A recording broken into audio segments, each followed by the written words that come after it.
जी नमस्कार, मैं हुकुम सिंह छात्र काशी हिंदू विश्वविद्यालय स्वागत करता हूं आप सभी का अपने YouTube channel NCT study capital पर। तो सभी भावी शिक्षकों का एक बार फिर से स्वागत है एनसीटी स्टडी कैपिटल के ऑनलाइन लर्निंग प्लेटफॉर्म पर। अगर आप भी देने जा रहे हैं 2026 का एग्जाम एनसीटी का, तो आपके लिए बहुत ही बेहद इंपॉर्टेंट अपडेट है ये कि आपको वो कौन सी मिस्टेक है जो आपको नहीं करनी है। अगर कर देंगे तो आपका निश्चित तौर पर एक साल बर्बाद हो जाएगा या तो फिर आपका फॉर्म रिजेक्ट हो जाएगा। तो सबसे पहले अभी आप तैयारी करने जा रहे हैं 2026 की, और अभी मुझे पता है कि आप लोग बहुत सारे स्टूडेंट हैं जो आज किसमें एंगेज हैं, वो अपने बोर्ड एग्जाम में व्यस्त हैं।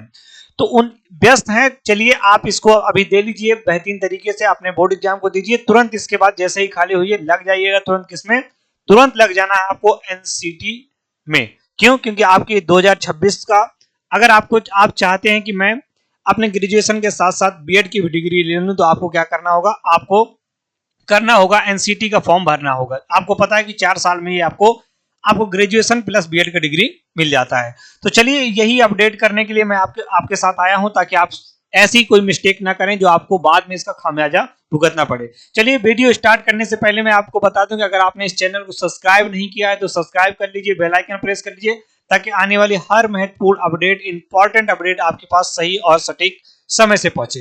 तो चलिए क्या क्या आपको गलती नहीं करनी है। तो आपको पता है कि ये आपको पता है कि इसमें से आपका 2 लैंग्वेज सिलेक्ट करना होता है। आपको क्या करना होता है, लैंग्वेज 1 सिलेक्ट करना होता है, लैंग्वेज 1 सिलेक्ट करना होता है, लैंग्वेज 2 सिलेक्ट करना होता है। इसमें आपका 23 क्वेश्चन आता है, जिसमें से आपको 20 क्वेश्चन अटेम्प्ट करने होते हैं।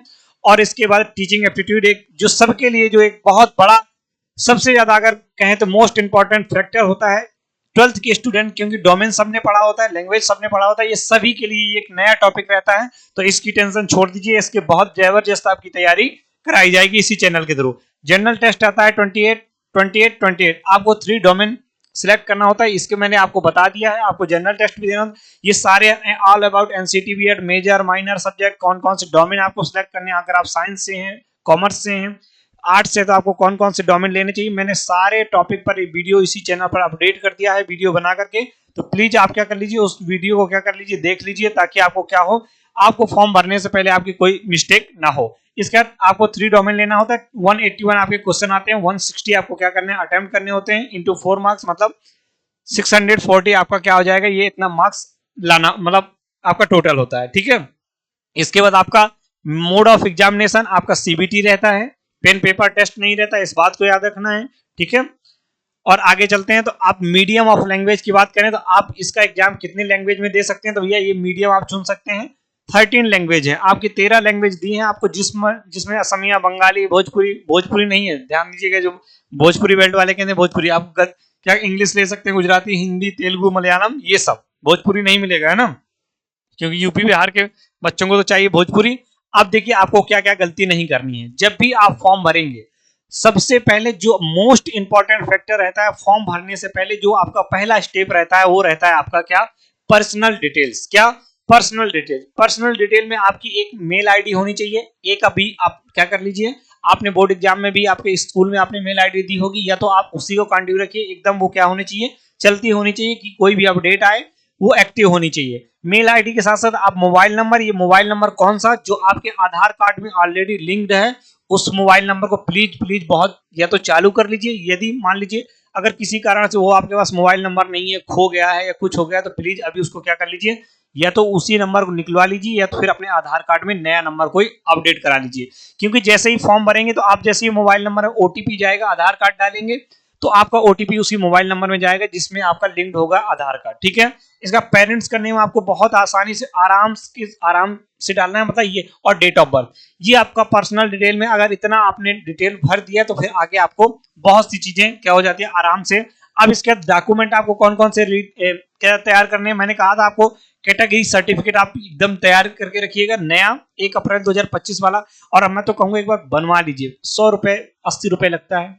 आय जात निवास तीनों बनवा लीजिए। जो ओबीसी जनरल वाले बच्चे उनके लिए कैटेगरी कर नहीं लगता सर्टिफिकेट, लेकिन आप क्या कर लीजिए, जो भी हमारे कैटेगरी वाले हैं, जो रिजर्वेशन वाले हैं, वो क्या करने, बनवा के रख लीजिए। आप निवास भी बनवा लीजिए, आय भी बनवा लीजिए, जाति बनवा लीजिए। 50-50 100 रुपए लगता है, क्यों चक्कर में पड़े भाई, बाद में पता चला इमरजेंसी मांग दिया, लास्ट डेट हो गया तो फिर क्या करेंगे, इसलिए आपको ये बनवा करके रख लेना है।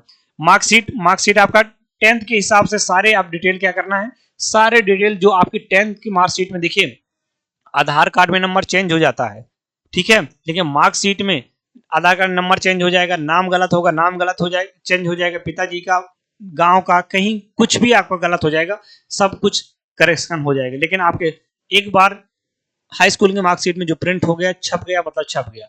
ऐसा नहीं कि चेंज नहीं होगा, लेकिन बहुत उसके लिए बहुत ज्यादा आपको पापड़ बेलने पड़ेंगे, एकदम परेशान हो जाएंगे, सोचेंगे इससे अच्छा है तो मैं हाई स्कूल की डिग्री ही ना लूं। तो प्लीज जो भी डिटेल करिएगा, जो भी आप डॉक्यूमेंट बनवाइएगा, हाई स्कूल की मार्कशीट के हिसाब से सारे डॉक्यूमेंट आपको क्या करने हैं, बनवाने हैं, ठीक है। आईडी प्रूफ में वही आधार कार्ड, इसका आपका गैप ईयर सर्टिफिकेट, मान लीजिए आपने 12th पास कर लिया 2026 में, 2026 में, या ये कुछ लोगों ने जब मान लीजिए 2024 में क्या किया होगा, 2024 में 12th पास किया होगा, इसके बाद आप वो आ गया है, अब उसको 2026 में क्या करना है, फॉर्म भरना है। तो ये आपका जो 1 साल 2 साल का गैप सर्टिफिकेट है, ये आप अपनी तहसील में जाकर के बनवा लेंगे, 50-100 रुपए लगता है, आसानी से बन जाता है, ये भी बहुत बड़ी बात नहीं है कि ये सर क्या करें। अब इसके बाद देखिए यूनिवर्सिटी सिलेक्शन, आपको यूनिवर्सिटी सिलेक्शन करना होता है कि आपकी बीए बीएड के लिए कौन कौन सी, बीए बीएड के लिए आपकी कौन सी यूनिवर्सिटी है, आपकी बीएससी बीएड के लिए कौन कौन सी यूनिवर्सिटी है, और आपका क्या बीकॉम बीएड के लिए कौन कौन सी यूनिवर्सिटी है, उनको क्या करना है, सबको सिलेक्ट करना है, क्योंकि अगर ये एक बार क्लोज हो गया तो फिर आप वापस नहीं जा पाएंगे, ये भी ध्यान दीजिए, एक बार बंद तो फिर बंद। इनका भी सिलेक्शन बहुत ध्यान से करिएगा। इसका medium of language, medium of question paper, कि आप क्वेश्चन पेपर कौन सा, अगर मान लीजिए आप हिंदी बेल्ट से हैं तो मीडियम ऑफ क्या ले लेंगे, मीडियम ऑफ हिंदी ले लेंगे। अगर आपने हिंदी सिलेक्शन कर लिया तो मैंने इससे पहले वीडियो बना करके आपको डाला है कि आपकी लैंग्वेज, जो लैंग्वेज 1 और 2 जो पेपर लैंग्वेज आती है उनमें से क्या सिलेक्ट करें, और मीडियम ऑफ लैंग्वेज मतलब मीडियम ऑफ क्वेश्चन पेपर की लैंग्वेज हम क्या सिलेक्ट करें। बहुत अगर नहीं समझ में आता है तो 5 मिनट का या 3 मिनट का वीडियो है, प्लीज उसको देख लीजिएगा, कंफ्यूजन नहीं रहेगा कि मीडियम ऑफ लैंग्वेज क्या सिलेक्ट करें, और selection of language for paper, मतलब उसके लिए आप लैंग्वेज 1 और लैंग्वेज 2 दोनों के लिए मैंने बहुत बेहतरीन तरीके से बताया है, प्लीज उसको क्या कर लीजिए, देख लीजिएगा, ठीक है। इसका यही सिलेक्शन ऑफ लैंग्वेज कि हम कौन सी लैंग्वेज को सिलेक्ट करें, लैंग्वेज 1 कौन सी रखें, लैंग्वेज 2 कौन सी रखें, क्या सर हम दोनों लैंग्वेज रख सकते हैं, लैंग्वेज 1 और लैंग्वेज 2 सर क्या रखा जा सकता है, तो मैं कहूंगा कि लैंग्वेज 1 और लैंग्वेज 2 आप क्या कर लीजिए, दोनों सेम रख सकते हैं, लैंग्वेज 1 भी रख सकते हैं, लैंग्वेज 2 भी, दोनों रख सकते हैं। जैसे English for literature and grammar ले लिया, आप इंग्लिश फॉर कम्युनिकेशन ले लीजिए, Hindi for literature and grammar ले लिया, हिंदी फॉर कम्युनिकेशन रख लीजिए, मतलब दोनों सेम ले सकते हैं, लेकिन उनका बेटा पेपर कोड क्या रहता है, उनका पेपर कोड अलग रहता है। तो ये चीजें आपके लिए बहुत बहुत इंपॉर्टेंट थी बताने के लिए, और इस बात को ध्यान रखिएगा, क्योंकि अगर ये बात नहीं ध्यान रखेंगे तो भैया 1 साल का बहुत बड़ा दुख होता है, और 1 साल वैसे तो आसानी से कट जाता है, लेकिन जब कोई गलती हो जाती है तो फिर पूरा साल कटता नहीं है, ठीक है। तो इन बातों को सभी भावी शिक्षक, मैं भावी शिक्षक क्यों बोल रहा हूँ, क्योंकि आप बनने वाले हैं भविष्य के एक टीचर, और बेहतरीन टीचर। ऐसी वैसी यूनिवर्सिटी नहीं, बहुत बेस्ट यूनिवर्सिटी से आप अपना ग्रेजुएशन प्लस बीएड करके आएंगे, वो आपके अंदर स्किल होगी, वो आपके अंदर टैलेंट होगा कि आप अपने ज्ञान को इस दुनिया में बिखेर रहे होंगे। तो चलिए, मैं उम्मीद करता हूं कि आप ये गलती नहीं करेंगे, और आप जाते जाते आप सभी लोगों से एक रिक्वेस्ट करूंगा कि इस चैनल को सब्सक्राइब कर लीजिए, बेल आइकन प्रेस कर लीजिए, ताकि आने वाली नोटिफिकेशन, अपडेट और क्लास की अपडेट मैं आपको बेहतरीन तरीके से अपडेट करता रहूं। और मैंने एक फ्रेजल वर्ब का भी मैंने आपको एक टॉपिक कराया हुआ है, उसी के थ्रू मैं आप क्वेश्चन को देखना, इसी तरह से मैं आपकी इंग्लिश और आपको टीचिंग एप्टीट्यूड बेहतरीन तरीके से कवर करता रहूंगा। चलिए, मिलता हूं फिर नेक्स्ट वीडियो के साथ, तब तक बने रहिए आप एनसीटी स्टडी कैपिटल के साथ। जय हिंद, जय भारत।